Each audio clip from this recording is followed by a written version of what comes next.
नमस्ते।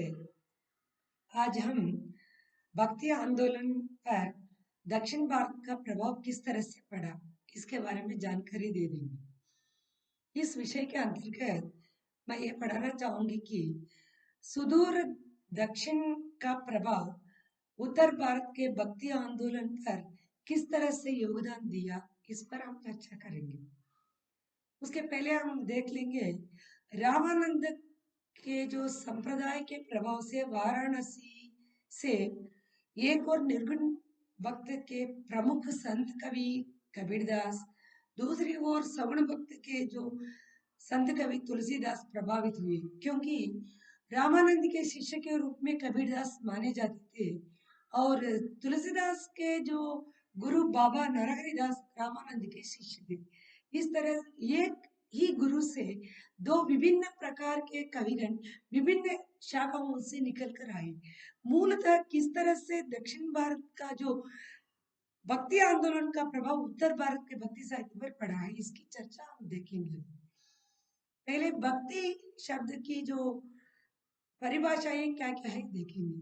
भगवान के प्रति रखे गए जो अव्यक्त प्रेम भाव, श्रद्धा से पूर्ण सम्मान और शुश्रूषा आदि भक्ति के अंतर्गत आ जाते हैं। और भक्ति बज धातु से उत्पन्न शब्द है। भक्ति का विकास भक्ति द्राविड़ उपज कहकर संस्कृत के 4 अध्याय में दिनकर ने जो अपनी भावना प्रकट की है। पहले हिंदी भक्ति साहित्य के जो आंदोलन पर किस तरह से दक्षिण भारत का प्रभाव पड़ने के पहले वहां की जो पृष्ठभूमि क्या है हम जान लेते हैं। दक्षिण भारत साहित्य के अंतर्गत खासकर तमिलनाडु प्रदेश से स्थित भक्ति आंदोलन की नींव बनकर उत्तर भारत में आई थी। भक्ति साहित्य के अंतर्गत तमिलनाडु में शैव संत जो नायनमार के नाम से जाने जाते थे और आलवार संत वैष्णव भक्त थे। नायनमारों की या शैव संतों की जो संख्या 63 बताया गया और आलवारों की संख्या 12 मानी गई। अब इन दोनों में भी शैव संतों के अंतर्गत एकमात्र स्त्री रही थी और आलवार संतों के अंतर्गत भी आंडा एकमात्र स्त्री रही थी। इन सारे संतों ने क्यों वहां भक्ति की नाव पहले डाले, उनकी चर्चा करते हुए हम देखेंगे तो प्रथम द्वितीय तृतीय शताब्दी की जो तमिलनाडु की स्थिति का एक बार अवगत कराना होगा। जिस तरह से 15वीं शताब्दी में उत्तर भारत में मुस्लिम हिंदू के प्रति संघर्ष भाव उत्पन्न हुआ, वहां जैन बौद्ध धर्म के खिलाफ एक आंदोलन उठकर खड़ा हुआ। इसका मतलब जैन तीर्थंकरों ने, बौद्ध भिक्षुओं ने तमिलनाडु के चेर चोल पांड्य के आश्रयदाता राजाओं के यहाँ जाकर उन पर अपने धर्म का प्रचार प्रसार करके ज्यादातर राजाओं को जैन धर्मावलंबी बौद्ध भिक्षु बनाने की सोच के साथ गए थे। तब उस तमिलनाडु के दक्षिण भारत के समाज में जनता के मन में जैनों के द्वारा वर्णित ब्रह्मचर्य, बौद्धों के द्वारा वर्णित जो संप्रदाय, इन सब में मूल रूप से ब्रह्मचर्य को लेके आगे बढ़ा। तो सनातन तमिल संप्रदाय के परिवार को प्रधानता देने के कारण उन पर ज्यादा आकर्षित नहीं हो पाए। साथ साथ हिंदू धर्म को ऊपर उठाने के मूल उद्देश्य से शैव संत नायनमार उठ खड़े हुए। उन्होंने देखा है कि भारतीय समाज में भक्ति के लिए उच्च वर्गों की भाषा संस्कृत में अध्यापन या किसी भी प्रकार का उपदेश देने के बजाय लोगों की जन सुलभ तमिल में दे दे तो बात ठीक हो जाएगी सोचकर तमिल में जानबूझकर लोक भाषा में प्रचलित तमिल में उन्होंने अपना जो उपदेश देना शुरू किया है। फलतः उनके सिद्धांतों का सार ये हुआ कि भक्ति के लिए जातिगत, वर्गगत, ऊंच नीच, स्त्री पुरुष भेदभाव नहीं होना है।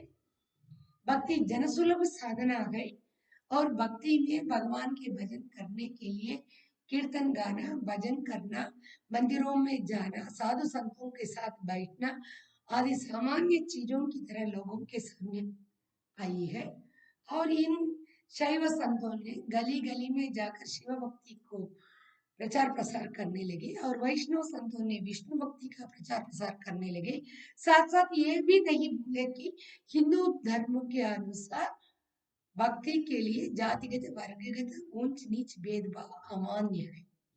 फलतः जनसुलभ भक्ति ग्राह्य वस्तु बन गई है और जनता अपने जो भक्ति भाव के ओर अनायास से आकर्षित हो गई। इसलिए वहाँ शैव साहित्य के द्वारा शैव साहित्य के जो उत्कृष्ट ग्रंथ पेरिय पुराण, जिसका शाब्दिक अर्थ है बृहद पुराण, की रचना हुई। वैष्णव संतों की रचनाओं का संकलन जिसे श्रीनाथ मुनि ने संकलित किया है, उसका नाम नालायर दिव्य प्रबंधम है। यानी 4 सहस्त्र दिव्य काव्य मालिकाएं जनता के सामने प्रस्तुत की गई है। और सुदूर प्रथम द्वितीय छठवीं शती तक जो भक्ति के रूप में प्रसिद्ध उपदेशों का सार उत्तर के वाराणसी में पड़ा। इसका मूल कारण क्या हो सकता है? उत्तर भारत के कुछ संत महात्माओं ने दक्षिण भारत में खासकर कांचीपुरम में कुछ घटिकाएं बनाकर रखी गई थी उनके लिए, वहां जाकर वेदों का अध्ययन करने लगे और 15वीं शताब्दी में वहां से आदि शंकराचार्य सुदूर बनारस में आकर 4 प्रकार की शैव पीठों की स्थापना की, शाक्ति पीठों की स्थापना की तथा रामानंद पर अद्वैतवाद का प्रभाव पड़ा है। और उत्तर भारत में भक्ति जिसकी नींव दक्षिण भारत में थी, यहाँ आकर पल्लवित पुष्पित होकर वृक्ष का आरोप करने लगा। और हिंदी भक्ति साहित्य में निर्गुण भक्ति साहित्य, सगुण भक्ति साहित्य आदि 2 प्रकार के जो साहित्य विभिन्न प्रकार के उत्पन्न हो गए और उनमें से भी निर्गुण से 2 प्रकार की जो भक्ति भावनाएं, एक तो निर्गुण के अंतर्गत संत काव्य या ज्ञानाश्रय शाखा का विकास हुआ और दूसरी ओर निर्गुण के अंतर्गत ही प्रेमाश्रय या सूफी संतों का आविर्भाव हुआ। मूलतः निर्गुण भक्ति काव्य के अंतर्गत उपास्य भगवान निराकार, निरंग, निर्गुण, अलौकिक परब्रह्म है, जिनके लिए जो परब्रह्म जिनका आराध्य है वो नाम रंग रूप के अतीत निर्गुण परमात्मा है। पवित्र प्रेम के द्वारा उनकी प्राप्ति की संभावना है। अब दूसरी शाखा है सगुण भक्ति शाखा, जिसके अंतर्गत राम भक्ति शाखा, कृष्ण भक्ति शाखा का विकास हुआ। राम भक्ति शाखा के कवि विष्णु के अवतारों के अंतर्गत विभवावतार श्री राम के जो दिव्य मंगलमय रूप की ओर आकर्षित हुए थे, उस शाखा के प्रमुख कवि गोस्वामी तुलसीदास हुए। और यहाँ कृष्ण भक्ति शाखा के प्रमुख कवि सूरदास और सूरदास के अलावा अष्टचाप के अन्य कवि, संप्रदाय निरपेक्ष कवि, कवयित्री मीराबाई, रसखान आदि प्रमुख हो गए। मूलतः देखा जाए तो भक्ति का विकास इस तरह सुदूर दक्षिण से उत्तर में आकर संप्रदायों के साथ पल्लवित पुष्पित हो चुका था। अब हम निर्गुण भक्ति साहित्य के अंतर्गत कुछ प्रवृत्तियों की चर्चा करें। निर्गुण संत के अंतर्गत पहले हम संत काव्य को देख लेंगे। संत साहित्य या ज्ञानाश्रय शाखा के अंतर्गत जिन जिन भक्ति मार्ग संत कवियों ने अपनाया, उसके लिए कुछ प्रवृत्तियां मूल रूप से विकसित हुई है।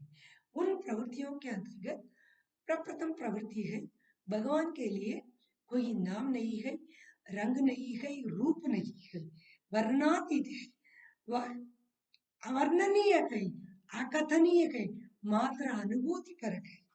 उस प्रकार के साहित्य का निर्माण कबीर जैसे संत कवियों ने किया है और जातिगत वर्गगत भेदभाव को समाज में मिटाया है। जाति ने पूछो साधु की पूछ लीजिए ज्ञान, मोल करो तलवार का बड़ा रहन दो म्यान। और उस समय उस समाज में प्रचलित कई प्रकार के धार्मिक रूढ़ियों को, अंधविश्वासों को अमान्य मानते हुए कबीर कहते हैं बाहरी पूजा विधान बेकार है, अंदर रखने वाले परमात्मा के लिए पवित्र मन से शुद्ध आत्मा से भक्ति करो, वह जनसुलभ ग्राह्य बन जाएगी।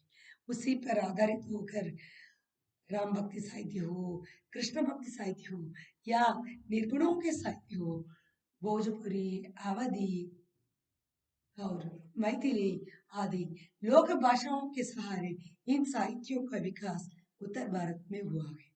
कबीर की भाषा सदुक्कड़ी या खिचड़ी मानी जाती है, क्योंकि उसमें अनायास से लिंगल पिंगल शब्द, अरबी, तुर्की, फारसी के शब्द, संस्कृत के शब्दों का समावेश होता गया।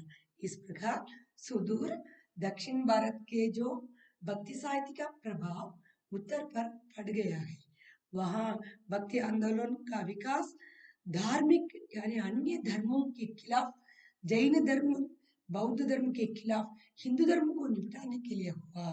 तो उत्तर भारत में भक्ति का विकास हिंदू मुसलमान संस्कृति की टकराहट के कारण और नाथ सिद्ध जैन संप्रदायों के बीच हिंदुत्व को लाने की जबरदस्त कोशिश के परिणाम स्वरूप विकसित हुआ है। इस तरह से हम देख सकते हैं कि सुदूर दक्षिण भारत के भक्ति आंदोलन का प्रभाव उत्तर भारत में पल्लवित पुष्पित हो चुका है।